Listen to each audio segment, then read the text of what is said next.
নমস্কার। গুরু কৃপাহি কেবলম। যেসব বাচ্চাদের নজর লাগে সেই সব বাচ্চাদের নজর লাগার কুদৃষ্টি থেকে বাঁচার উপায় বা টোটকা আমি বলছি, মন দিয়ে শুনুন। শনিবার ও মঙ্গলবার সন্ধ্যেবেলায় তুলো দিয়ে বাতি তৈরি করে, একটু বড় আকারের বাতি তৈরি করবেন। বাতি তৈরি করে সর্ষের তেলে ভালো করে ভিজিয়ে নেবেন এবং সেটিকে ডান হাতে ধরে নজর লাগা ব্যক্তিকে বা নজর লাগা বাচ্চাকে মাথা থেকে পা পর্যন্ত 7বার ঘোরাবেন।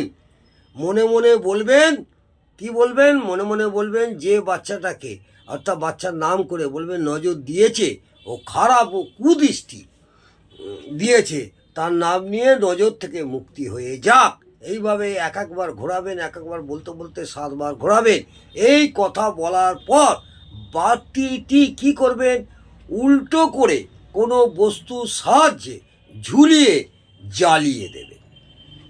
যেমন প্রদীপ জ্বালায় সেইভাবে ঝুলিয়ে জ্বালিয়ে দেবেন লম্বা আকারে।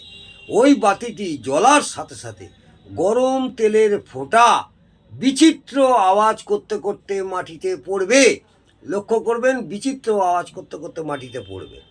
কিছুক্ষণ পর্যন্ত এই ক্রিয়াটি চলতে থাকবে।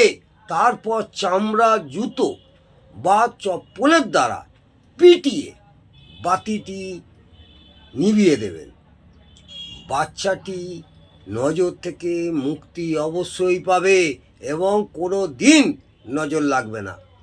এই প্রয়োগটি মাঝে মাঝে করবেন। ছোট ছোট বাচ্চাদের অনেক কুদৃষ্টি পড়ে, অনেকেরই কুনজরও লাগে। সেই হাত থেকে আপনারা অবশ্যই মুক্তি পাবেন। নমস্কার, জয় মাতা।